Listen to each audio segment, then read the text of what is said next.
ساری پریشانیوں کا آسان حل بستر اٹھا اور اللہ کے راستے میں چل۔ درود پاک پڑھ لیجئے۔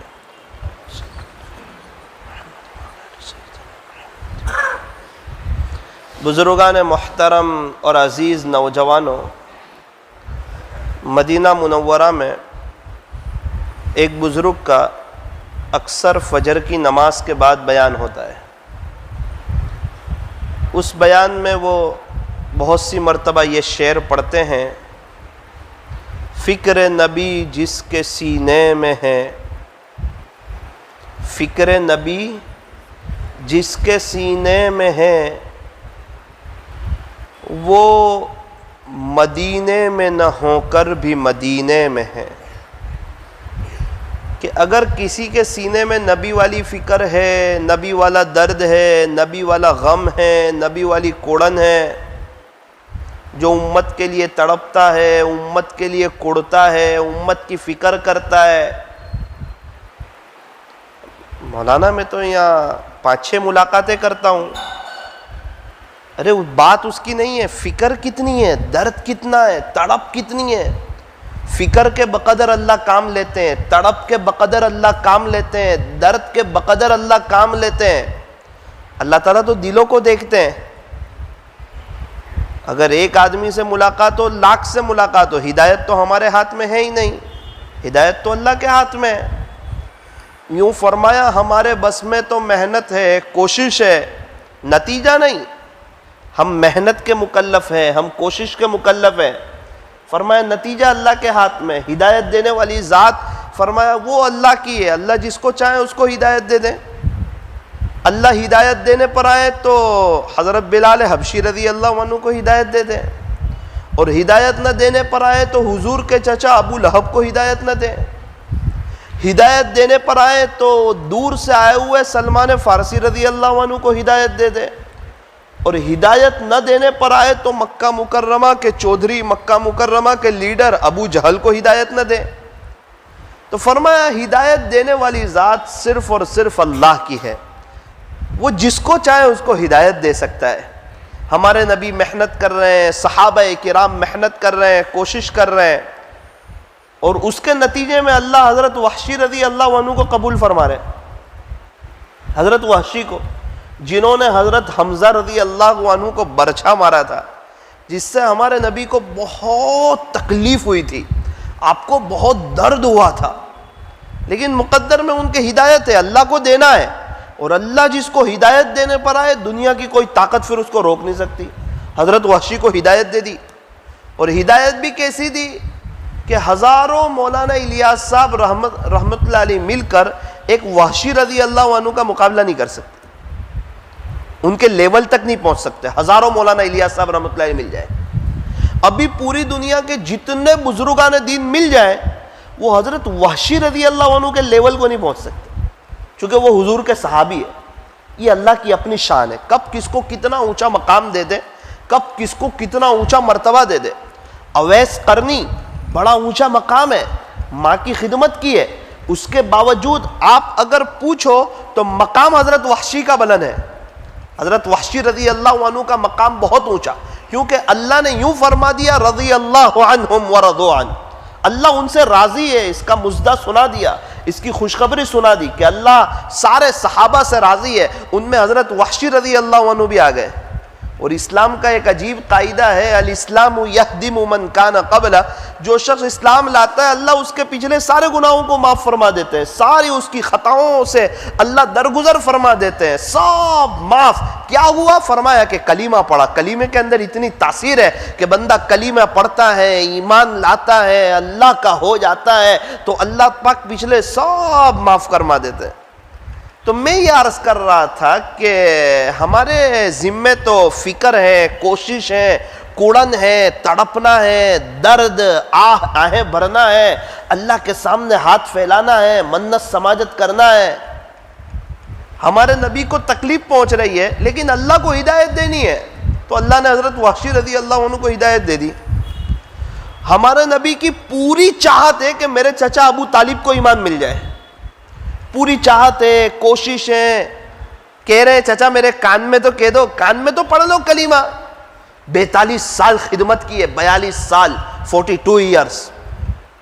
ہمارے نبی علیہ الصلوۃ والسلام جب اپنے امی کے پیٹ مبارک میں تھے اس وقت آپ کے ابا کا انتقال ہوا تھا. آپ یتیم ہونے کی حالت میں پیدا ہوئے.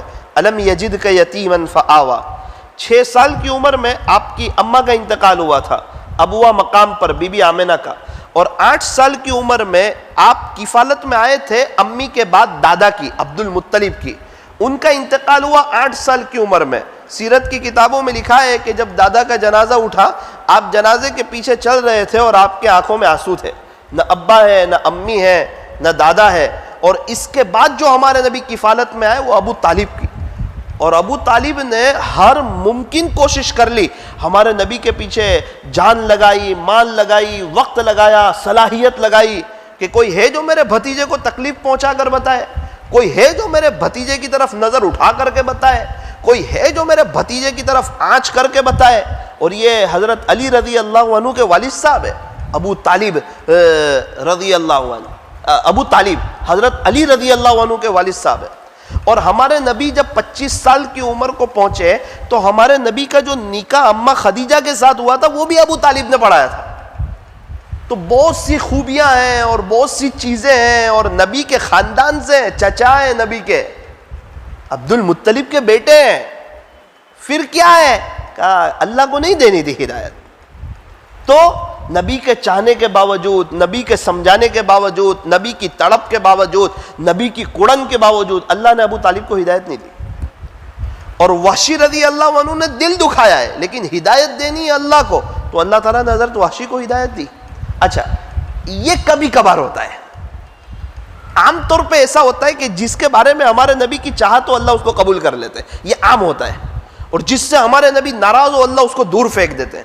لیکن کبھی کبھار اللہ تعالیٰ اپنی قدرت بتاتے ہیں کہ دیکھو میرے مقابلے کا کوئی نہیں، میرے لیول کا کوئی نہیں، میری برابری کا کوئی نہیں، سب میرے بندے ہیں، یہ سب میری مخلوق ہے اور خالق تو میں ہی ہوں. اور میں جو چاہوں وہ کر سکتا ہوں، میرے کو کوئی دبا نہیں سکتا کہ کوئی سمجھا کہ اللہ کو دبا لے. اس لیے فرمایا نہ ایسا نہیں ہوگا. اسی لیے فرمایا کہ مانگنا ہے ڈائریکٹ اللہ سے مانگو. واسطے کی ضرورت ہے، فرمایا ارے مانگو نا اللہ سے، اللہ دینے والا ہے، مانگو اسی سے جو دے خوشی سے اور نہ کہیں کسی سے. دنیا والوں سے مانگو تو دنیا والے ناراض، اور اللہ سے نہ مانگو تو اللہ ناراض. وہ تو دے کے خوش ہوتا ہے، مانگنے والوں سے پیار کرتا ہے. ارے ڈائریکٹ موبائل سے بات کر لیتے ہیں، انگلینڈ، امریکہ، پناما، آسٹریلیا. تو اللہ تعالیٰ تو شہ رگ سے بھی زیادہ قریب ہے، اللہ تعالیٰ تو شہ رگ سے بھی زیادہ قریب ہے. افسوس اس بات کا کہ ابھی تک یہ فاصلہ طے نہ ہوا. پیارے نبی نے فرمایا خلاصہ، جوتے کا تسمہ بھی ٹوٹ جائے تو اللہ سے مانگو. کہ یوں فرمایا واسطہ بنا کے اللہ سے مانگو تو ہی اللہ دے گا، ورنہ اللہ نہیں دے گا. اللہ اس پر قادر نہیں ہے. کوئی تمہاری سفارش کرے گا نا تب دے گا، ورنہ اللہ نہیں دے گا. ایسا بولا نہ نہ نہ نہ نہ، ڈائریکٹ جوڑا، ڈائریکٹ کہ تم مخلوق ہے اور وہ خالق ہے. ڈائریکٹ کانٹیکٹ کرو، دل سے اللہ سے باتیں کرو. ارے یار دور دور کے لوگوں سے واٹس ایپ سے ڈائریکٹ کانٹیکٹ کر لیتے ہو، تو اپنے اللہ کو یاد کرو، اپنے اللہ کو دل میں بساؤ. علامہ اقبال نے کہا اوروں کے دربار سے کیوں منتیں مانگتا ہے اے اقبال، اوروں کے دربار سے کیوں منتیں مانگتا ہے اے اقبال. وہ کون سا کام ہے جو ہوتا نہیں تیرے پروردگار سے؟ ایسا بھی کوئی کام ہے جو اللہ کرنے کے لیے کسی کا دبا ہوا ہے کہ وہ کوئی بڑی شخصیت سفارش کرے گی پھر ہی اللہ کام کرے گا؟ فرمایا نہ نہ نہ. اللہ کا قرآن کہتا ہے ان اللہ علی کل شیء قدیر، کہ بے شک تیرا اللہ ہر چیز پر قادر ہے. ہر چیز پر قادر کون ہے؟ فرمایا کہ تیرا اللہ ہے. بادشاہوں کا بادشاہ کون؟ فرمایا قل اللہم مالک الملک. اچھا بادشاہت دیتا کون ہے؟ تؤتی الملک من تشاء، وہ جسے چاہے اسے بادشاہت دے دے. وتنزع الملک ممن تشاء، اور جس سے چاہے اسے بادشاہت چھین لے. وہ چاہے تو کبھی فرعون کو بٹھا دے، وہ چاہے تو کبھی مغل کے بادشاہوں کو بٹھا دے، وہ چاہے تو کبھی کسی اوروں کو بٹھا دے. وہ بادشاہ ہے، وہ بادشاہت دینا بھی جانتا ہے، وہ بادشاہت لینا بھی جانتا ہے، وہ مالدار بنانا بھی جانتا ہے، وہ غریب بنانا بھی جانتا ہے. اچھا عزت کون دیتا ہے؟ مولانا سماج کے مطابق تو چلنا ہی پڑے ورنہ بے عزتی ہو جائے. فرمایا نا نا نا نا نا، سماج کے مطابق نہیں، حضور کے طریقوں کے مطابق چل، عزت تیرے قدموں میں ڈالوں گا. اور حضور کے طریقوں سے ہٹا، بظاہر تو تے کوئی عزت لگے گی لیکن دنیا میں بھی ذلیل ہوگا اور میرے دربار میں بھی ذلیل ہوگا، اندر سے بے چین ہوگا، پریشان ہوگا، ڈپریشن کا شکار ہوگا. 2 کام بنانے جائے گا 4 کام بگاڑوں گا، 4 کام بنانے جائے گا 8 کام بگاڑوں گا. تیری زندگی تلخیوں کا شکار ہو جائے گی. وسعت والے مکان کے باوجود زندگی تجھے کم لگے گی. ایک آدمی کماتا تھا تو خرچے ختم نہیں ہوتے تھے، 2 کمائیں گے تو بھی ختم نہیں ہوں گے، 4 کمائیں گے تو بھی ختم نہیں ہوں گے. نبی کے طریقوں سے تو ہٹا تو چاہے تو جتنی کامیابی تلاش کرے لیکن آگے تجھے ناکامی، پریشانی، بے چینی، حالات، ڈاکٹروں کے چکر اور عاملوں کی دوڑ دھوپ میں لگا دوں گا. تیرا وقت بھی ضائع ہوگا، تو بھی پریشان ہو جائے گا، تیری نسلیں پریشان ہو جائے گی. اور اگر تو میرے نبی کی طرف آیا تو سادگی کی طرف آیا. تھوڑے سے معاشرے والوں کے، سماج والوں کے تانے تجھے پڑیں گے لیکن یاد رکھنا پھلدار درخت پر ہی پتھر مارے جاتے ہیں، کانٹے والے درخت پر کوئی پتھر نہیں مارتا. اگر تو پھلدار بنے گا لوگ پتھر ماریں گے تو اس کا یہ مطلب نہیں کہ تو بھی پتھر مارے. فرمایا نا نا نا نا نا، اگر کوئی پھلدار درخت پر پتھر مارے اور یہ کہے کہ بھائی پتھر مت مارو تو اس بات کی علامت ہے کہ یہ یوں کہنا چاہتا ہے کہ میں کانٹے والا درخت ہوں، میرے اوپر کہاں مار رہے ہو. ارے بھائی باہر اسی کی بات ہوتی ہے جس کے اندر کوئی بات ہوتی ہے، فضول آدمی کی بات نہیں ہوتی. ہمارے نبی نے جب نبوت کا اعلان کیا تو پورے مکہ میں ہمارے نبی کا چرچا ہو گیا. دشمن ہونے والے دشمن ہوئے، چاہنے والے چاہنے لگے، لیکن آقا نے کام نہیں چھوڑا. تو فرمایا داعی کسی بھی حال میں کام نہ چھوڑے. بارش کی سیزن ہو، گرمی کی سیزن ہو، ٹھنڈی کی سیزن ہو، ابے بارش بہت ہے تو آج گشت نہیں کروں گا. فرمایا نا نا نا نا نا، داعی سیزن سے متاثر نہیں ہوتا ہے، اسی لیے داعی چیزوں سے بھی متاثر نہیں ہوتا ہے. فدائی کا کام تو یہ ہے کہ نبی والے اخلاق کو اپنائے اور محبت اور عزت دے، سامنے والے کو پیار دے، حقارت کی نظر سے نہ دیکھیں، محبت کی نظر سے دیکھیں. ڈاکٹر کے پاس جتنا بڑے لیول کا مریض آتا ہے ڈاکٹر اس کو اتنا پیار دیتا ہے، نہ یہ کہ حقارت سے دیکھتا ہے، نفرت کرتا ہے. اگر ڈاکٹر حقارت سے دیکھے گا، نفرت کرے گا تو دواخانہ خالی ہو جائے گا، اور اگر ڈاکٹر ہمدردی بتائے گا تو پیشنٹوں کی لائن لگ جائے گی. اس لیے فرمایا کہ جو داعی اللہ کی مخلوق میں سے کسی کو حقیر نہیں سمجھے گا، اپنے آپ کو نیک نہیں سمجھے گا بلکہ اپنے آپ کو بڑا گنہگار سمجھے گا، جس کے پاس جائے گا اس کو اچھا انسان سمجھے گا اور ہمدردی اور خیرخواہی بتائے گا، اللہ پاک اس سے بڑے پیمانے پر کام لیں گے. محبت اور عزت بہت بڑی چیز ہے. انسان جس کو چاہے اس کو اللہ کے راستے کی طرف اٹھا کر کے لے آئے محبت اور عزت کی برکت سے. آسان طریقہ ہے. حضرت لقمان حکیم فرماتے ہیں کہ بہت بڑے حکیم گزرے ہیں، قرآن کریم میں ان کے نام سے پوری ایک سورت ہے. فرماتے ہیں کہ میں نے مختلف دواؤں سے 300 سال لوگوں کا علاج کیا. 300 سال. ارے اتنے بڑے حکیم، اللہ اکبر کبیرہ. وہ فرماتے ہیں کہ میں نے 300 سال مختلف دواؤں سے لوگوں کا علاج کیا، مگر اس طویل تجربے کے بعد میں اس نتیجے پر پہنچا کہ انسان کے لیے سب سے بہترین دوا محبت اور عزت ہے. کسی نے کہا حضرت یہ بھی اثر نہ کرے تو؟ مسکرائے اور بولے دوا کی مقدار بڑھا دو. کسی نے کہا محبت اور عزت دے وے وہ بھی اثر نہ کرے تو؟ فرمایا محبت اور عزت دینے کی مقدار بڑھا دو. اللہ اکبر کبیرہ. ہمارے نبی کی محبت، ہمارے نبی کی شفقت، ہمارے نبی کی قرآن، اللہ اکبر کبیرہ. حضرت عمر رضی اللہ عنہ جیسے جو ننگی تلوار لے کر آ رہے ہیں اور یہاں آ کر حضور کی محبت میں گرفتار ہو رہے ہیں. کوئی تو بات ہے. آقا کی لگن، تڑپ. تو مدینہ منورہ میں وہ بزرگ یہ شعر پڑھتے تھے، فکر نبی جس کے سینے میں ہے وہ مدینے میں نہ ہو کر بھی مدینے میں ہے، اور فکر نبی جس کے سینے میں نہیں ہے وہ مدینے میں ہو کر بھی مدینے میں نہیں ہے.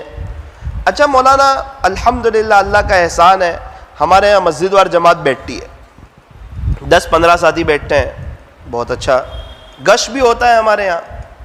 کب ہوتا ہے؟ کہ اتوار کے دن مغرب بعد. اچھا اس میں شروع سے 10 ساتھی 12 ساتھی جڑ جاتے ہیں. بہت اچھی بات ہے. ہمارے یہاں سے 3 دن کی جماعت بھی جاتی ہے. بہت اچھا. مستورات کی جماعت بھی جاتی ہے. بہت اچھا. چلے کی جماعت بھی جاتی ہے. بہت اچھا. 4 مہینے کے ساتھی بھی جاتے ہیں، کہا بہت اچھا، بیرون کی جماعتیں بھی جا رہی ہے، ماشاءاللہ، ملاقاتیں بھی ہو رہی ہے، ماشاءاللہ۔ میرے عزیزو، یہ سب تو ماشاءاللہ ہے، ہم ان میں ہے یا نہیں، یہ بڑا سوال ہے۔ وہ مسجد اور جماعت میں ہوں یا نہیں، وہ گشت میں شروع سے میں ہوں یا نہیں، وہ رات کی ملاقات میں ہوں یا نہیں۔ بھائی یہ جتنے مسجد اور جماعت والے ہیں یہ تو بزنس بھی کرتے ہیں، تو ہم یہ تو کہتے نہیں کہ مسجد اور جماعت والے بزنس کرتے ہیں اب میں نہیں کروں گا، وہ لوگ تو کر رہے ہیں۔ کہا نا وہ اپنا کر رہے ہیں، میں اپنا بزنس کر رہا ہوں۔ تو مسجد اور جماعت میں بیٹھ کے، تعلیم میں بیٹھ کے، اللہ کے راستے میں جا کے یہ اپنی قبر کی تیاری کر رہے ہیں، میری قبر کی نہیں۔ کسی اور کے پیٹ میں درد ہو رہا ہو اور میں دوائی پی لوں تو کیا سامنے والوں کو اچھا ہو جائے گا؟ ایسا نہیں ہوتا۔ اللہ تعالیٰ کے یہاں طلب دیکھی جاتی ہے، درد دیکھا جاتا ہے، کوڑن دیکھا جاتا ہے، فکر دیکھی جاتی ہے، غم دیکھا جاتا ہے کہ امت کا غم کس کے سینے میں ہے، امت کا درد کس کے اندر ہے، امت کی کوڑن کس کے اندر ہے۔ بھائی ایک آدمی کی ملاقات کے لیے گئے، اور یاد رکھنا جس کی ملاقات کے لیے جائے نا، کبھی بھی وہ ایک آدمی نہیں ہے، وہ پوری نسل ہے، پوری نسل ہے۔ یہ جو ملاقاتوں میں جاتے ہیں اور ایک آدمی اللہ کے راستے میں آ جاتا ہے اور اس کے دل پر جو لگتا ہے قرآن کے حلقے میں، اسی کا بچہ پھر حافظ بنتا ہے اور انہی کے بچے عالم بنتے ہیں۔ ابھی جو علماء کی اتنی بڑی جماعت تیار ہوئی ہے، حفاظ کی اتنی بڑی جماعت تیار ہوئی ہے، اس میں دعوت و تبلیغ کی مبارک محنت کا بہت بڑا کردار ہے۔ بے شک خانقاہوں کا کردار ہے، بے شک مدارس کا کردار ہے، بے شک جمعیت کا کردار ہے۔ دین کی جتنی محنت ہے ساری ہمارے سر پر، سب ہماری سر کے تاج ہے، سب ہمارے آنکھوں پر، سر پر، سب کا ادب، سب کا احترام۔ لیکن میرے عزیزو، یہ سب شعبے میں اچھی طریقے پر جو پانی پہنچا وہ دعوت کی برکت سے پہنچا ہے۔ اور اس بات کو کہہ کر گئے تھے حضرت جی مولانا الیاس صاحب رحمۃ اللہ علیہ، جب دعوت کی مبارک محنت چلے گی نا تو بیت اللہ کو حاجی ملیں گے۔ پہلے اکا دکا حاجی ہوتا تھا پورے شہر سے، اسی لیے اسٹیشن پر پوری پبلک بھر جاتی تھی ایک دو حاجی کو رکھنے کے لیے۔ کیا بات ہے، حاجی کم تھے، اور آج تو ایک ایک شہر سے اتنے حاجی ہو رہے ہیں کہ ہر شہر میں حاجیوں کا جوڑ کرنا پڑ رہا ہے۔ کہا تھا جب دعوت کی مبارک محنت چلے گی تو بیت اللہ کو حاجی ملیں گے، اور یہ بھی کہا تھا کہ جب دعوت کی مبارک محنت چلے گی تو مدرسے کو طلبہ ملیں گے، اور ابھی مل رہے ہیں، مدرسے کو طلبہ مل رہے ہیں۔ ہم لوگ ڈابیل میں پڑھتے تھے، ایک بزرگ کا بیان ہوا، کہا کہ بھائی تم میں سے کتنے ایسے ہیں کہ تمہارے باپ دادا تبلیغ میں لگے تو تم مدرسے میں پڑھنے آئے؟ تو ہم لوگوں نے ہاتھ اٹھایا، 90% مجمع وہ تھا کہ جس کے باپ دادا تبلیغ میں لگے تو ان کو بھیجا مدرسے میں۔ فرمایا تھا جب دعوت و تبلیغ کی مبارک محنت چلے گی نا تو مدرسے کو طلبہ ملیں گے، اور یہ بھی کہا تھا کہ جب دعوت و تبلیغ کی مبارک محنت چلے گی تو مشائخ کو مریدین ملیں گے۔ یہ تبلیغی حضرات ہی آ کر بیعت ہو رہے ہیں، اور دوسرا کوئی تھوڑی آ کر بیعت ہو رہا ہے۔ یہ اور بات ہے کہ ہونا سب کو چاہیے تھا، ہو رہے 20% لوگ، 25% لوگ، 30% لوگ، آہستہ آہستہ وہ لوگ بھی ہو جائیں گے، لیکن بیعت یہی لوگ ہو رہے ہیں۔ کہا تھا کہ جب دعوت و تبلیغ کی مبارک محنت چلے گی تو مشائخ کو مریدین ملیں گے۔ حضرت مولانا ابراہیم صاحب دیولہ دامت برکاتہم، اللہ حضرت کی عمر میں برکت نصیب فرمائے، ابھی بیعت ہوئے کچھ وقت پہلے۔ حضرت مولانا عاقل صاحب سہارنپوری دامت برکاتہم سے، سہارنپور کے شیخ الحدیث، حضرت شیخ زکریا رحمۃ اللہ علیہ کے داماد، حضرت شیخ زکریا رحمۃ اللہ علیہ کے خلیفہ، وہ کتنی بڑی بات کہی، کہا کہ حضرت میں نے پوری زندگی اللہ والوں کی رہبری میں گزاری۔ اتنا بڑا آدمی کہتا ہے، اب نہیں چاہتا کہ آخری عمر کی یہ جو کچھ ایام ہے، یہ کچھ وقت ہے، یہ کچھ گھڑیاں ہیں، یہ جو زندگی میری باقی ہے وہ بھی میں کسی کی رہبری کے بغیر گزارنا نہیں چاہتا، آپ مجھے بیعت کر لیجئے۔ حضرت کو شرمندہ کر دیا لیکن بیعت ہو کر آئے۔ تو جب اتنا بڑا آدمی کسی اللہ والے کی رہبری کے بغیر زندگی نہیں گزارتا تو میں اور آپ جیسے چھوٹے آدمی ہم تو کیسے زندگی گزار سکتے ہیں؟ تو میں یہ عرض کر رہا ہوں کہ دعوت و تبلیغ کی مبارک محنت جو ہے یہ پانی کی طرح ہے، اور پانی جو ہے نا ہر جگہ جائے گا، اور پانی کے ذریعے سے، پانی کی برکت سے آبادی ہوتی ہے۔ دعوت و تبلیغ کی مبارک محنت آبادی کے لیے ہے، بربادی کے لیے نہیں ہے۔ دعوت کی محنت آبادی کے لیے ہے، دعوت کی محنت بربادی کے لیے نہیں۔ اس لیے اللہ والے فرماتے ہیں کہ جو وجہیں آپ کی اللہ کے راستے میں نہ نکلنے کی ہے، بس وہی وجہ ہماری آپ کو اللہ کے راستے میں نکالنے کی۔ جن وجوہات کی وجہ سے آپ اللہ کے راستے میں نہیں جا رہے، 3 دن نہیں جا رہے، چلہ نہیں جا رہے، 4 مہینہ نہیں جا رہے، وہی وجہوں کی وجہ سے ہمیں آپ کو اللہ کے راستے میں نکالنا ہے۔ کہ آپ 4 سال سے کوشش کر رہے, آپ کی پریشانیاں دور نہیں ہوئی, آپ کے پرابلم حل نہیں ہوئے, اور محنت کرتے کرتے 6 سال ہوئے, آپ کے پرابلم حل نہیں ہوئے, ایک چلہ ایک 4 مہینہ اللہ کے راستے میں جا کر بھی دیکھو اور ہاتھ پھیلا کر بھی دیکھو کیسے اللہ آپ کے پرابلم کو حل کرتا ہے, کیسے اللہ آپ کے مسائل کو حل کرتا ہے. ہمارے یہاں نوساری میں ایک آدمی ابھی چلہ لگا کر آئے, بہت پریشان حال, بہت زیادہ, 5 سال سے پچھلے چلہ نہیں لگا. انہوں نے سوچ لیا کہ شاید میں اللہ کے راستے میں وقت نہیں لگا سکتا, تو اللہ تعالیٰ نے بھی انہیں توفیق نہیں دی. اللہ تعالیٰ کسی کا محتاج نہیں ہے. کہتے گش میں تو بس ہم ہی 10 ہوتے ہیں. ارے شکر کرو آپ ہے وہ 10 میں, ورنہ اللہ آپ کا محتاج نہیں ہے. ایک آدمی کو کہا چلو نا بھائی گش میں, ہم نہیں جائیں گے تو کون جائے گا؟ تو ذمہ دار ساتھی نے کہا میں نے ٹھیکہ لے رکھا ہے گش کا. یوں فرمایا 10 سال کے تک ان کو گش کی نوبت نہ ہوئی. توفیق نہ دی, اللہ نے توفیق چھین لی کہ تو گش کر کے اپنے آپ کو بڑا ساتھی سمجھ رہا ہے. ارے بادشاہ کسی کو کہے پانی پلا دے اور وہ تکبر کریں کہ میں نے بادشاہ کو پانی پلا, شکر کر تیرا نام لیا, ورنہ ہزاروں تھے بادشاہ کے پاس, کسی اور کو لے لیتا. تو یہ تو اللہ پاک جس سے کام لے وہ تو اور تواضع کرے, وہ تو اور عاجزی کرے, نہ یہ کہ بستی والوں سے اپنے آپ کو بہتر سمجھے, ہم تو دعوت کے ساتھی ہیں, نہ نہ نہ نہ, اپنے آپ کو اور حقیر سمجھے کہ میری بستی میں یہ بھی تھے, اللہ نے مجھ پہ کرم کر دیا کہ مجھ ناچیز کو قبول کر لیا, ورنہ اللہ کسی اور کو کھڑا کر دیتا, وہ میرا محتاج نہیں تھا. ابھی چلے میں گئے ہمارے یہاں کے ساتھی, ابھی آئے میرے پاس بہت خوشحال. مجھے کہا مولانا 5 دعا کی رٹ لگائی تھی, میرے 5 کام تھے جو بند نہیں رہے تھے, پہلے دن سے میں نے رٹ لگایا اللہ یہ 5 کام کر دے. میں آپ کو صحیح کہہ رہا ہوں, میرے 5 کام اللہ نے کر دیے. ارے جب میں نے کچبوچ میں چلہ لگایا اس کے بعد جو میں نے فائدے دیکھے وہ میں آپ کو بتا نہیں سکتا ہوں. یہ تو جو جاتا ہے اس کو پتا چلتا ہے کیا فائدہ ہو رہا ہے. سن کر بات سمجھ نہیں آتی ہے, نکل کر سمجھ آتی ہے. کچھ کام پریکٹیکلی ہوتے ہیں. ابھی میں اخبار میں دیکھوں کہ آگ لگی ہوئی ہے تو آگ کی معلومات ہوگی, گرمی نہیں لگے گی, وہ تو آگ کے قریب جاؤں گا تب گرمی کا احساس ہوگا. تو کوئی اللہ کے راستے کے بارے میں سنے, ہاں اتنی دیر اس کو سکون ضرور ملے گا. ابھی یہ باتیں چل رہی ہے نا, دین کی بات چل رہی ہے تو سکون ضرور ملے گا, لیکن باہر جائے گا تو پھر جیسی زندگی تھی ویسی شروع ہو جائے گی اگر دل پہ نہ لیا تو. اور اللہ کے راستے میں خود نکلا, اللہ عزت بھی دے گا, برکت بھی دے گا, سکون بھی دے گا, اور اللہ تعالیٰ دعاؤں کو قبول بھی فرمائیں گے. بہت سے لوگ بظاہر ایسا لگتا ہے دور بھاگ رہے ہیں, ملاقات کی برکت سے بڑا فائدہ ہو جاتا ہے. ابھی ایک جماعت چل رہی تھی ذمہ داروں کی, تو ایک جنگل میں گئے ایک کی ملاقات کے لیے, تو وہ بھاگنے لگے.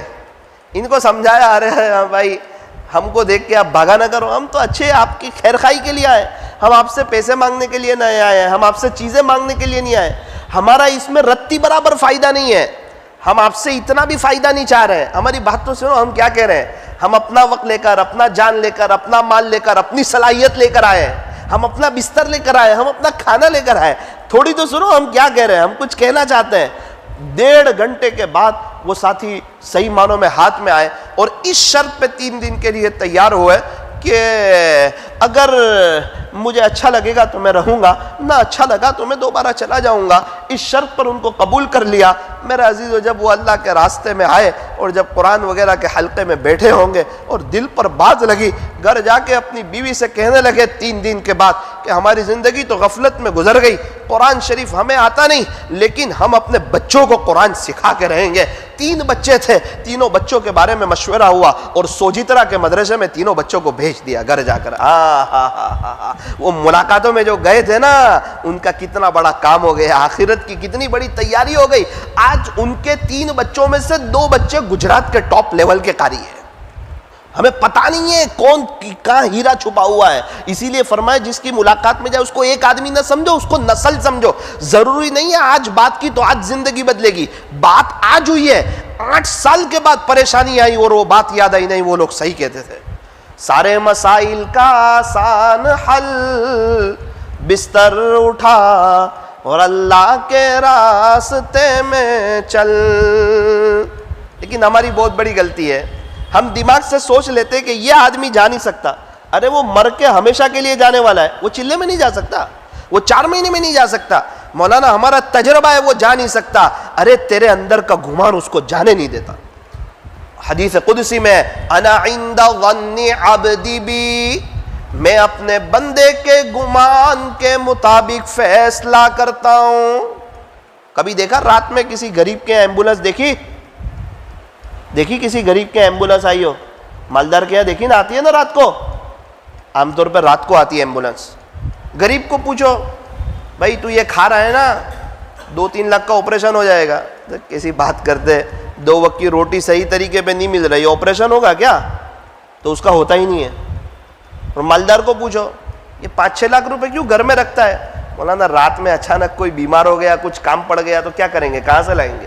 اس کی سوچ ہے، تو اس کی سوچ پہ وہ فیصلے ہو رہے.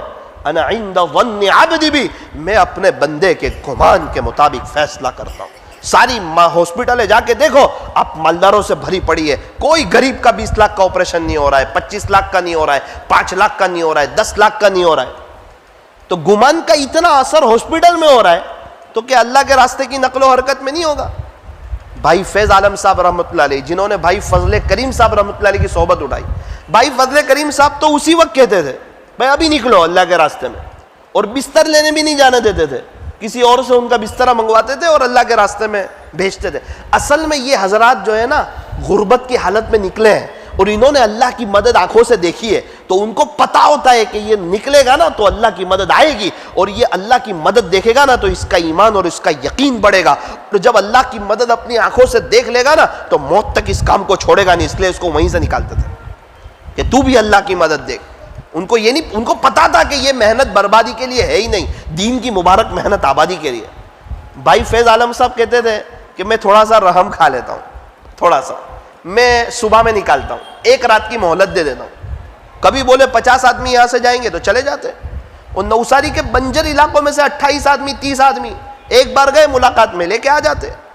میں نے پوچھا، میں کہا حضرت یہ لوگ نقد اللہ کے راستے میں کیسے جاتے ہیں؟ بولے بیٹا جس کو اللہ چاہے وہ جاتا ہے. میں نے کہا تھوڑا ہمیں بھی کچھ سمجھ میں آئے، تھوڑا بتا دو. بیٹا نقد جماعتیں اگر بنانی ہو تو 3 چیزیں ضروری ہے. میں نے کہا حضرت کون سی 3 چیز؟ بولے سب سے پہلے اللہ کے ساتھ حسن ظن، کہ میری بستی سے اللہ یہ کچھ وقت میں 4 مہینے کی جماعت نکال سکتا ہے. یہ اللہ کے ساتھ حسن ظن. اللہ کے ساتھ حسن ظن کو بگاڑنا نہیں ہے کہ یہاں سے اللہ نہیں نکال سکتا ہے تو پھر نہیں نکلے گی. سب سے پہلے اللہ کے ساتھ حسن ظن. سب کے دل اللہ کے ہاتھ میں. اگر جو میں نے رات کو جو ڈیڑا ڈال دیا اور جو ہاتھ اٹھا لیے، انشاءاللہ یہیں سے جماعت جائے گی، اور انشاءاللہ جائے گی 4 مہینے کی 5 جنوری سے. میں محنت کروں گا نا انشاءاللہ جائے گی. اجتماع میں جاتی تھی، اجتماع نہیں ہوگا تو اب کیوں نہیں جائے گی؟ اجتماع میں یہاں سے جماعت جاتی تھی تو اللہ کے لیے جاتی تھی، اب اجتماع نہیں ہوگا تو بھی اللہ کے لیے جائے گی. میں ثابت کروں گا کہ انشاءاللہ میں اجتماع کے لیے محنت نہیں کرتا تھا، میں اللہ کو راضی کرنے کے لیے محنت کرتا تھا. میں اکابرین کو خوش کرنے کے لیے محنت نہیں کرتا تھا، میں اللہ کو خوش کرنے کے لیے محنت کرتا. اگر انسان کے اندر کا یہ جذبہ ہو تو جائے گی جماعت، کیوں نہیں جائے گی؟ ہمارا نوساری میں ایک علاقہ ہے، وہاں سے بہت کم جماعتیں جاتی تھی. ابھی کچھ دنوں میں، کچھ وقت میں 6 مہینے کی 6 چلے کی جماعت، 2-4 مہینے کی جماعت. ہم لوگ حیران رہ گئے اس علاقے سے جماعتیں کیسے جا رہی ہے اتنی سب. تو وہاں کے ایک مسجد و جماعت کے ساتھی کو پوچھا تو انہوں نے کہا کہ ہم 15 سے 20 لوگ ایسے ہیں جنہوں نے کئی دنوں سے بسترا مسجد میں لگا دیا ہے، رات یہاں سوتے ہیں، اللہ کو منا رہے ہیں. تو جماعتیں جا رہی ہے، 6 چلی گئی، 2-4 مہینے کی چلی گئی. وہ سوچ کے نہیں جائے گی. فیکٹری والا پورا دن دے رہا ہے، دکان والے پورا دن دے رہے ہیں، اور ہم تبلیغ کو آدھا پونا گھنٹہ دے رہے ہیں اور سوچتے 4 مہینے کی چلی جائے. ایسا نہیں ہوتا. اس کے لیے مستقل محنت ہوتی ہے، کوشش ہوتی ہے. پھر ثواب تو کہا جنہوں نے محنت کی ان کو ثواب ملے گا. ان کی نسلوں میں کوئی حفاظ اور عالم تیار ہو گئے اور انہوں نے مدرسے کھول دیے اور ان کی برکت سے علماء تیار ہو گئے اور وہ علماء نے آگے پڑھانا شروع کیا تو قبر میں جو ہے نا ہدیے کے پیکٹ آنا شروع ہو جائیں گے. اس وقت پتہ چلے گا کہ اس مبارک محنت پر کیا ملتا ہے. اس کا پینشن موت کے بعد بھی جاری رہتا ہے. تو فرمایا سب سے پہلا اللہ کے ساتھ حسن ظن ہو، اور دوسرا فرمایا اللہ کی مخلوق کے ساتھ بھی حسن ظن ہو. یہ لوگ جائیں گے. ابھی تک نہیں گئے، ہاں اس پہ پہلے نظر ہو، وہ پہلے جائے گا. ابھی تک نہیں گیا ہے نا، جائے گا انشاءاللہ. ابھی 3 دن بھی نہیں گیا ہے نہیں، انشاءاللہ جائے گا. اس کا دل اللہ کے ہاتھ میں. پہلے ہمارے اکابرین جب جاتے تھے، صبح جماعت جانے والی ہوتی، سمجھاتے وہ تیار نہیں ہوتا تو نا امید نہیں ہوتے، آتے ہوئے بات کرتے کوئی بات نہیں، اس نے نہ بولا ہے نا، آج کی رات ہے اللہ کو منا لیں گے، صبح آ جائے گا بستر لے کے. تو اللہ کی مخلوق کے ساتھ بھی حسن ظن ہو، انشاءاللہ جائے گا. اور تیسرا فرمایا تہجد میں اٹھ کے اللہ کے سامنے رونا ہو. تو یہ جب 3 بات میں نے سنی، میں کہا حضرت پھر تو وہ ولی بن جائے گا، یہ 3 کام کرے گا. تو اللہ کے ساتھ حسن ظن، اللہ کی مخلوق کے ساتھ حسن ظن، اور تہجد میں اٹھ کے رو رہا ہے، تو بیٹا وہ ولی بننے والا ہی تو نسخہ ہے. خلاصہ ابھی کچھ وقت پہلے پتا چلا حضرت کا انتقال ہوا، بھائی فیض عالم صاحب رحمۃ اللہ علیہ کا. اچھا معلوم کیا کہاں ہوا؟ بولے مسجد میں. ان کے بیٹے کو پوچھا اللہ کے راستے میں انتقال ہوا؟ بولا ہاں 40واں سال میں 40واں چلہ تھا, ایک بھی چلہ ناگا نہیں ہوا. تو مسجد پسند تھی تو مسجد میں گئے, زندگی گزری تھی مسجدوں میں. 11 مہینے کے قریب اللہ کے راستے میں رہتے تھے, 11 مہینے. تو میرا عزیزو, حضرت مولانا ابراہیم صاحب کو دیکھو, حضرت مولانا احمد لاڈ صاحب کو دیکھو, حضرت مولانا فرید صاحب کو دیکھو, حضرت مولانا احمد حسین صاحب کو دیکھو, مولانا عثمان صاحب کاکوسی کو دیکھو, حضرت مولانا اسماعیل صاحب گودرا دامت برکاتہم کو دیکھو. ان کی اللہ نے دنیا بگاڑی یا آباد کی؟ دنیا بھی قدموں میں ڈالی, عزت و بری زندگی دی. انہیں دیکھ کے اللہ کی یاد آتی ہے اور ان کی باتوں کے اندر تاثیر پیدا کر دی, جہاں جائے سب کے دلوں میں محبت ڈال دی, اور اللہ آخرت بھی ان کی بنا رہا ہے. حضرت مولانا اسماعیل صاحب گودرا دامت برکاتہم کے پوتے فرما رہے تھے کہ دادا نے فرمایا کہ دین کی برکت سے اللہ نے مجھے 49 مرتبہ بیت اللہ شریف بتایا, 49 مرتبہ. تو یہ محنت آبادی کے لیے ہے. وہ تو شیطان دڑاتا ہے, تو جائے گا تو یہ ہو جائے گا, یہ ہو جائے گا. اس کو ایک مرتبہ کہنا میرا جنازہ اٹھے گا نا جب بھی کچھ نہیں ہوگا, میرے 3 دن اور چلے اور 4 مہینے سے کیا ہو جائے گا میرے گھر والوں کا؟ 150 سال والا سورت میں ایک بھی نہیں ہے, 150 سال پہلے والا, اس کے باوجود پورے سورت کا نظام بہتر چل رہا ہے. تو میں چلا جاؤں گا تو میرے گھر کا ماحول اللہ بگاڑ دے گا کہ تو کیوں گیا 4 مہینے, دیکھ اب تیرے گھر کا ماحول اجاڑ کے بتا دو. نا نا نا نا نا میرے عزیزو, طے کرو انشاءاللہ. کوئی بیٹھے نہ بیٹھے میں مسجد جماعت میں بیٹھوں گا, کوئی بیٹھے نہ بیٹھے میں گش میں آؤں گا, کوئی آئے نہ آئے میں تعلیم میں آؤں گا, میں اپنے گھر میں تعلیم کروں گا, میں اللہ کے راستے میں جاؤں گا, میں ماہانہ 3 دن جاؤں گا, میں سالانہ چلہ جاؤں گا. تو میرے عزیزو اپنی طلب اللہ کو بتاؤ, انشاءاللہ اللہ تعالیٰ بہت بڑا کام لیں گے. اور خدا نہ خواستہ جو ہمارے بھائی اس کام سے جڑے ہوئے نہیں ہیں, کبھی بھی ان کو حقیر مت سمجھنا. اگر ان کو حقیر سمجھا تو اللہ سجدے کی لذت سے محروم کر دیں گے, مناجات کی لذت سے محروم. میرا ایک بچہ فرما بردار ہو, ایک نافرمان ہو, وہ تو میرا ہے, نافرمان میرا ہے, وہ آپ کا نہیں ہے. آپ میں سے کوئی اس کو نظر اٹھا کر دیکھے گا نا تو باپ برداشت نہیں کرے گا. تو کون بچوں کو, میرے بچے کو دیکھنے والا, تو کھلاتا ہے, تو پلاتا ہے, پھر تو کی نظر اٹھا کے دیکھتا ہے. اللہ کا کوئی بندہ اس کا فرما بردار ہو, نافرمان ہو, وہ سزا دے تو اس کو حق ہے, لیکن کوئی اور نظر اٹھا کر دیکھے تو وہ برداشت نہیں کر سکتا. تو کون میرے بندوں کو نظر اٹھا کر کے دیکھنے والا؟ اے انسان, تو کسی کے عیب کو بے نقاب نہ کر, خدا اس کا حساب کرے گا. تو اس کا حساب نہ کر. تجھے امتحان لینے کے لیے نہیں بھیجا, تجھے آخرت کی تیاری کے لیے بھیجا ہے. منہ دیکھ لیا آئینے میں پر داغ نہ دیکھے سینے میں, جی ایسا لگایا جینے میں کہ مرنے کو مسلمان بھول گیا. میرے عزیزو تو ہمت کرو, پہل کرو, ارادے کرو کہ انشاءاللہ ہم اللہ کے راستے میں وقت لگائیں گے. دل میں بات آ رہی ہو تو ہمت سے کھڑے ہو جاؤ, انشاءاللہ ہم ترتیب بنا کر اللہ کے راستے میں جائیں گے. ابھی جائیں نقد تو بہت بہتر ہے, ابھی نہ جا سکے تو انشاءاللہ بہت جلدی جائیں گے. اٹھ بندے باندھ کمر, کیا ڈرتا ہے, پھر آگے آگے دیکھ اللہ کیا کرتا ہے. ہم ایک جگہ تشکیل کر رہے تھے, ظہر بات مجھے یاد ہے, میری بات تھی, 4 مہینے کی تشکیل ہوئی. ایک آدمی نے نام لکھایا, بھائی اظہر صاحب تھے, نام لکھایا کہ انشاءاللہ میں بھی جاؤں گا, اور رات میں پتہ چلا کہ انتقال ہو گیا. جب ان کے جنازے کے پاس گیا, میں نے کہا بھائی بڑے خوش نصیب ہو, دنیا سے جاتے جاتے بھی 4 مہینے کا ثواب لے کے چلے گئے. آپ نے تو نیت کر لی انشاءاللہ میں جاؤں گا, اور رات میں جنازہ دیکھا. کچھ کر لے اس سے پہلے, جب کہ تیرے بھی واٹس ایپ پر انا للہ کی جب تیری خبر آئے, اس سے پہلے اپنے اللہ کو راضی کر لیں. بتاؤ بھائی کون ساتھی اللہ کے راستے میں وقت لگانے کے لیے تیار ہے؟ کوئی آزو بازو میں نہ دیکھے, کسی کو نہیں, اپنے کو دیکھو. مجھے جانا ہے, جس کو ارادہ وہ کھڑے ہو کے نام لکھا ہے. 1 منٹ کے لیے کھڑے رہیں, 1-1.5 منٹ کے لیے. اللہ دیکھ رہا ہے آپ لوگوں کو, ہم سب کو دیکھ رہا ہے اللہ. وہ بڑا خالق ہے, وہ مالک ہے. دل میں جو حضرات کھڑے ہوئے وہ بھی اللہ سے باتیں کریں, اللہ آپ میرے لیے آسان فرمائیے. بہت سکون ملتا ہے, اطمینان ملتا ہے. اور بھی کسی کے دل میں بات آ رہی ہو, ماشاءاللہ, اللہ پاک قبول فرمائے. بیٹھیے. اور بھی ہمارے بھائی ہیں, کام زبردستی کا نہیں ہے, لیکن آخرت کی تیاری کے لیے بہت بڑا فائدہ ہے. 120 تہجد, 120 اشراق, کھڑے ہو کے لکھاؤ, 120 چاش, 120 اوابین, سبحان اللہ سبحان اللہ, 120 دن تک, ماشاءاللہ. بس یہ طلب بتانا اللہ کو, تاکہ فرشتے بھی دیکھ لیں کس کا ارادہ ہے, کس نے نام لکھایا ہے. اللہ کے دین کی محنت انسان کو کہاں سے کہاں لے جاتی ہے, بہت بڑی بات ہے. کسی کو پتہ چلے دبئی میں 4 مہینے میں 10 لاکھ ملیں گے تو فوراً چلا جاتا ہے. گھر والے بھی مان جاتے ہیں, دوست لوگ بھی مان جاتے ہیں, سب کام بھی ٹھیک ہو جاتے ہیں, ترتیب بھی بن جاتی ہے, 2 دن میں چلا بھی جاتا ہے, سب کو سمجھا دیتا ہے. کیا بات ہے کہ 10 لاکھ ملنے والے 4 مہینے, اور یہ 4 مہینے میں انشاءاللہ آخرت بنے گی, اللہ کا تعلق ملے گا. اگر دل کو تھام لے گا, اس 4 مہینے کو 10 لاکھ سے بڑی رقم سمجھے گا تو اس کے لیے بھی سمجھا لے گا گھر والوں کو, اور کچھ بھاری نہیں پڑتا. زندگی کے کئی 4 مہینے چلے گئے, پتہ بھی نہیں چلا. یہ سال دیکھو نا, ابھی دسمبر چل رہا ہے, یہی سال کے 3-4 مہینے چلے گئے, پتہ نہیں چلا. ایک آدھ 4 مہینے اللہ کے لیے دے دے تو بھی کیا حرج ہے, بہت بہتر ہے.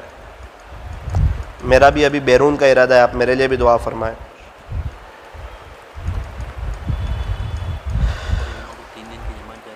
اچھا اچھا, ماشاء اللہ. یوں فرما رہے کہ 3 دن کی جماعت جاتی ہے, تو اس جمعہ کو مردوں کی بھی جماعت جائے گی, مستورات کی بھی جائے گی. تو مردوں کی جماعت والے 3 دن تو کم سے کم ہمت کر لے کہ یہ 3 دن جا کے اللہ کو منع کرائیں گے. انشاءاللہ ہمارے بھی اس جمعہ سے 3 دن ہے, لیکن ہم نوساری سے جائیں گے, آپ یہاں سے جاؤ. بتاؤ بھائی 3 دن. ہاں ماشاء اللہ. کیا نام؟ اللہ قبول فرمائے. حافظ اشفاق صاحب بھی جائیں گے. آپ کا نام؟ آصف بھائی, ماشاء اللہ. آپ کا نام؟ الطاف بھائی, شاکر بھائی, ماشاء اللہ. ابو حمزہ, ماشاء اللہ ماشاء اللہ. کیا بیٹا نام؟ محمد. سبحان اللہ, بہت اچھا. اور بھی ہمارے ساتھی بتائیں. 3 دن کی پوری جماعت کی ایک شکل بن جائے. مولانا طارق جمیل صاحب جو امت کو ملے نا, وہ 3 دن کی جماعت سے ہی ملے. بہت سے اکابرین 3 دن کی جماعت کی برکت سے ملے. زندگیاں جو چینج ہوئی نا, وہ 3 دن. مولانا جو اس یونیورسٹی میں پڑھتے تھے, جو ہاسٹل میں, تو وہاں سے ان کو 3 دن کی تشکیل سے ہی لے گئے تھے. وہاں سے وہ آگے گئے تھے جماعت میں. وہاں سے ایک آدمی نے کہہ دیا کہ آپ ڈاکٹر بننے والے, کیا بہتر ہو کہ آپ حافظ عالم بن جائے. کہتے وہ بات میرے دل پہ لگ گئی. وہ جس نے کہا ہوگا وہ ابھی کتنا ثواب لے رہا ہوگا. مولانا جتنی محنت کرے سب کا ثواب وہ ایک جملہ بولنے والا لے رہا ہے. اس کے پاس درد ہوگا تو اللہ پاک اس کو ثواب دے رہے. کبھی کبھار ایسا ہوتا ہے انسان کو لگتا ہے میں بڑا کام نہیں کر پا رہا ہوں, لیکن کوئی ایک ایسی جلہ چنگاری اس کی لگا دیتے ہیں, اور کوئی آدمی ایسا اس کی محنت سے کھڑا ہو جاتا ہے, وہ زندگی بھر کام کرتا رہتا ہے, اس کا ثواب وہ لیتا رہتا ہے. اللہ کے یہاں درد دیکھا جاتا ہے. اس نے کس درد سے کہا ہوگا کہ مولانا آپ حافظ بن جاؤ, اب عالم بن جاؤ. یہ تو بس اس کی بات میرے دل پہ لگ گئی.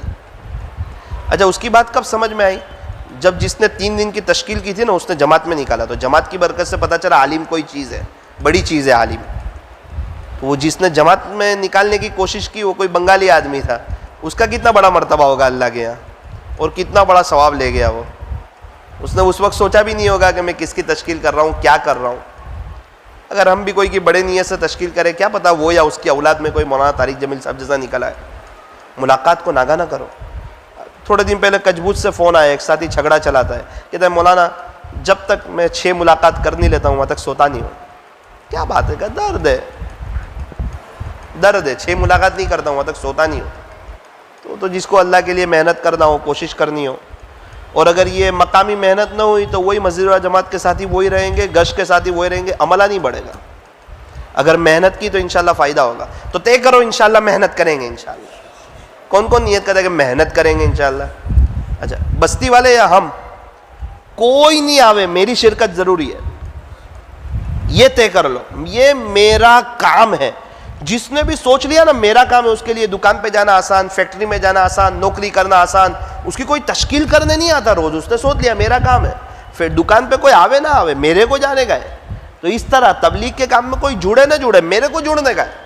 میرے کو میرے گھر کی تعلیم کرنی ہے. شکایت ہے بیوی بات نہیں مانتی, بچے بات نہیں مانتے, پھر بھی اللہ کا بندہ تعلیم نہیں کرتا ہے. تعلیم کر, اللہ کا دین سمجھ میں آئے گا نا, تو تیری فرما برداری بھی سمجھ میں آئے گی, اور بچوں کی تربیت بھی سمجھ میں آئے گی. کرو گے انشاءاللہ. اللہ تعالیٰ ہمیں عمل کی توفیق عطا فرمائے. الحمدللہ رب العالمین, صلی اللہ علی حبیبہ محمد وآلہ وسلم. لا الہ الا انت سبحانک انا کنا من الظالمین. پیارے اللہ رحیم مولا کریم آقا اللہ ہمارے گناہوں کو معاف فرما، ہماری سیئات کو حسنات سے مبدل فرما، اے اللہ ایمان کو مضبوط فرما، یقین کامل عطا فرما، یقین کے بگاڑ کو ختم فرما، نماز میں خشوع اور خضوع نصیب فرما، علم نافع، عمل کامل، اخلاص تام، للہیت، مقبولیت اور محبوبیت عطا فرما، ہر وقت آپ کی یاد میں رہنے کی، تسبیحات کا اہتمام کرنے کی، قرآن شریف کی تلاوت کرنے کی، مسنون دعاؤں کا اہتمام کرنے کی اللہ ہمیں توفیق و سعادت نصیب فرما۔ پیارے اللہ ہمیں اخلاق حسنہ نصیب فرما، اخلاص کی دولت سے مالا مال فرما، آپ کے راستے میں وقت لگاتے رہنے کی توفیق عطا فرما، تقاضوں پر چلنے کی توفیق عطا فرما۔ رب کریم ہمیں سمجھا دیجئے کہ یہ ایک ہی زندگی ہے اور وہ بھی فانی ہے، ختم ہو جانے والی ہے، یہاں سے خالی ہاتھ جانا ہے، صرف جو نیک اعمال کریں گے وہی ساتھ جانے والے ہیں۔ اللہ پاک یہ مرنے سے پہلے سمجھا دیجئے، مرنے کے بعد تو ہر ایک کو سمجھ میں آ رہا ہے لیکن اس وقت کا سمجھ میں آنا کام نہیں آ رہا ہے۔ رب کریم ہمیں سمجھا دیجئے کہ آپ نے ہمارے اکابرین کو جس طرح آباد کیا، اگر ہم ان کے نقش قدم پر چلیں گے تو آپ بھی ہمیں آباد ہی کریں گے۔ اے اللہ دین کی مبارک محنت سمجھا دیں، امت کی فکر عطا فرما، امت کا درد عطا فرما، امت کا غم عطا فرما، امت کی کوڑن عطا فرما، دین کی مبارک محنت کے لیے، دور کے لیے، دیر کے لیے، سارے عالم کے لیے اخلاص کے ساتھ اپنے فضل سے قبول فرما۔ 2 کروڑ کے قریب لوگ تیرے راستے میں ابھی وقت لگا رہے ہیں، اے اللہ ان کے نکلنے کو قبول فرما، ان کی اپنی شان ربوبیت سے تربیت فرما، ان کے مسائل کو غیب سے حل فرما، ان کے گھر والوں کی مدد فرما، ان کے خاندان والوں کو ہدایت نصیب فرما، ان حضرات سے خوب دین کا کام لے لیں۔ اے اللہ امت کو نہج نبوی کے مطابق کام کرنے کی توفیق عطا فرما، ہمیں عباد الرحمن کی صفتیں عطا فرما، آپ کے اولیاء کی جو صفات ہیں وہ عطا فرما، داعی کے جو صفات ہونے چاہیے وہ عطا فرما، اس کام کا فہم عطا فرما۔ اللہ جی آخری گزارش یہ ہے کہ ہمیں بہت کچھ کرنے کے باوجود اپنے آپ کو سب سے بڑا سچے دل سے گنہگار سمجھ لینے کی توفیق عطا فرما، ہر ایک کو اپنے آپ سے بہتر سمجھنے کی توفیق عطا فرما۔ اے اللہ آخری بات کے بعد ہمارے بڑوں نے آپ سے جو بھلائی اور خیر مانگی ہو ہمیں انہیں اور پوری امت کو عطا فرما، جن شرور اور فتن سے پناہ چاہیے ہو اس سے ان کی، ہماری اور پوری امت کی حفاظت فرما۔ اللہ جی اس مجمع کو بطور خاص ان کو اور ان کی نسلوں کو تیری دین کی مبارک محنت کے لیے قبول فرما۔ صلی اللہ تعالی علی خیر خلق محمد و آلہ و اصحابہ اجمعین برحمتک یا ارحم